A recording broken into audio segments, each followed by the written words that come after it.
నిన్న PSC chairman Venkatareddy గారు ఏదైతే మేము మక్కల కొనుగోలు కేంద్రాలను దౌలతాబాద్, రాయపూలు మండలాలలో మక్కల కొనుగోలు కేంద్రాలు ఏర్పాటు చేస్తే ఇదివరకు వడ్ల కొనుగోలు కేంద్రాలు మాత్రమే ఆ ప్రభుత్వం కానీ ఈ ప్రభుత్వం కానీ వడ్ల కొనుగోలు కేంద్రాలు పెట్టినాయి తప్ప మక్కల కొనుగోలు కేంద్రాలు ఈ గవర్నమెంట్, కాంగ్రెస్ గవర్నమెంట్ రేవంత్ రెడ్డి గారు ఏర్పాటు చేశారు. అది మంచి రైతులకు లాభం చేకూర్చే ఆలోచన అది. ఇక్కడ పిఎస్సి చైర్మన్ గారు ఇవాళ 10 సంవత్సరాలల్లో మీరు మార్కెట్ యార్డులు కట్టేది ఉండే, గతంలో తెలంగాణ రాకముందు కట్టిన మార్కెట్ యార్డులు తప్ప మీరు ఒక కొత్త మార్కెట్ 10 సంవత్సరాలలో కొత్త మార్కెట్లు కట్టలే. ఇవాళ మార్కెట్ యార్డులు కట్టడం వల్ల తొగుటల కానీ దుబ్బాకల కానీ ఆనాటి ముత్యం రెడ్డి మార్కెట్లు కట్టడం వల్ల ఇవాళ ఈ వడ్లకు కానీ మక్కలకు కానీ గోదాములు కట్టడం వల్ల ఇలా రైతులకు మేలు జరుగుతుంది. ఇలా దౌలతాబాద్లో మీరు 10 సంవత్సరాలల్లో ఒక్క మార్కెట్ కట్టకపోవడం వల్ల ఇలా మక్కల కొనుగోలు కేంద్రం పెట్టకపోవడము దురదృష్టకరం.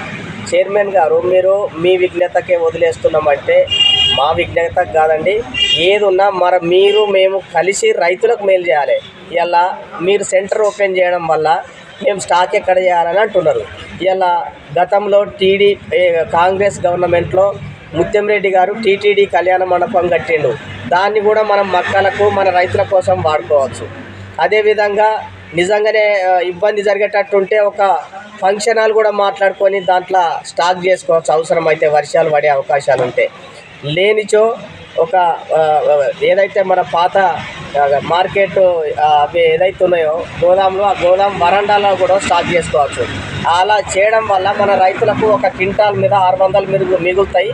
మన రైతులకు మనం మేలు చేసిన వాళ్ళం అవుతాం తప్ప మనం ఏదో మాట్లాడి ఏదో చేతులు దులుపుకొని మన రైతులకు అన్యాయం చేయొద్దని చెప్పేసి ఈ సందర్భంగా తెలియజేస్తున్నాం. మీరు 31 సంవత్సరాలు ఈ ఉమ్మడి మండల్లో పిఎస్సి చైర్మన్గా పనిచేస్తున్నారు. మేము ఒక బ్యాంకు కట్టినామని చెప్పడము బాగలేదు. మీరు ఎన్నో చేయాలి. ఇప్పటి వరకు ఉండేది మేము మీకు విమర్శించదలుచుకోలేదు. తక్షణమే మీరు మార్కెట్ ఏర్పాటు చేయండి. ఏర్పాటు చేస్తే మేము కూడా మీకు అనుకూలంగా మినిస్టర్తో కలిసి మీకు ఏది కావాలంటే అది చేస్తామని చెప్పినాం తప్ప మిమ్మల్ని విమర్శించలే. మనం ఇది చేయడం వల్ల రైతులు ఒక ఎకరానికి ఇంచుమించు 30-35 క్వింటాల మక్కలు వస్తాయి. ఆ 35 క్వింటాల మీద అంటే ఇంచుమించు ఒక 20-25 వేల రూపాయలు నష్టపోతారు. మీరు మార్కెట్ కొనుగోలు కేంద్రము ఓపెన్ చేస్తే వాళ్ళు ఒక 20,000 లాభాలలో ఉంటారని చెప్పేసి ఈ సందర్భంగా తెలియజేస్తున్నాం. మిమ్మల్ని విమర్శించడం లేదు. మీరు పెట్టండి, మీకేం కావాలో మేము మినిస్టర్ ద్వారా మీకు అన్ని రకాల మేము అండగా ఉంటాం. మేము కలిసి రేపేదన్నా ఉంటే చేద్దాం, రండి. అంతే తప్ప విమర్శలకు తావులేదు. మనకు ప్రజలు మనకు పదవులు అప్పచెప్పినప్పుడు ఎవరి పదవి బాధ్యతలు వాళ్ళు ఖచ్చితంగా నిర్వర్తిస్తే మండలం బాగుపడుతుంది, రాష్ట్రం బాగుపడుతుంది అని చెప్పేసి తెలియజేస్తున్నాను. ముఖ్యంగా రైతులు బాగుపడతారని తెలియజేస్తున్నాం. ఇవాళ బయట 1800 క్వింటాలు కొంటున్నారండి. ఇవాళ అదే మార్కెట్ యార్డ్లలో 2400 గవర్నమెంట్ రేటు కేటాయించింది. అంటే ఒక క్వింటాల్ మీద 600 నష్టపోతున్నారు. కాబట్టి నష్టపోకుండా మేము వస్తాం, మమ్మల్ని ఎక్కడికి పిలుస్తామో పిలువు, పార్టీతోటి సంబంధం లేదు, చేసే పార్టీని పక్కకు పెడదాం. మేము కలిసి ఎట్లా చేద్దాం అనేది ఆలోచన చేద్దాం. మేము చిట్టి దేవేందర్ రెడ్డి గారితో కూడా మాట్లాడడం జరిగింది. మేము చెరుకు శ్రీనివాస్ రెడ్డి తోటి కూడా ఫోన్ చేయించినాం. మీరు పెట్టుకుంటామంటే మాకు అభ్యంతరం లేదని చెప్పేసి వాళ్ళు చెప్పారు. కాబట్టి మేము మీకు తెలియజేస్తున్నాం.